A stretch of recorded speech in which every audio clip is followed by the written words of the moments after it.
perlindungan masa depan.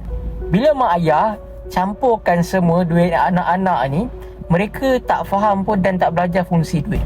Parent pula rasa dah buat tanggungjawab mereka, walhal ini tak berapa nak betul lah. Jadi tuan-puan, ada 3 akaun yang fungsinya berbeza. Bukan sebab soal yang mana paling untung, tapi soal dia adalah fungsi. Okey, pertama, ASMB.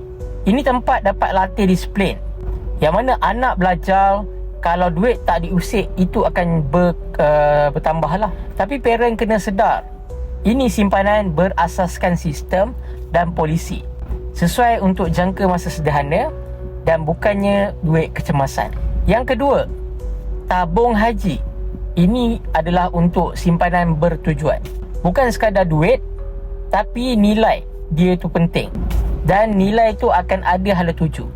Ia akan ajak anak yang mana duit tu bukan hanya untuk belanja, tapi untuk capai matlamat hidup. Tapi tuan-puan, jangan pula keliru. Ini bukannya akaun yang boleh keluar masuk hari-hari. Ingat tu tuan-puan. Yang ketiga, emas. Ini bukan pula untuk kita kaya dia cepat. Ini untuk kita lindungi nilai masa.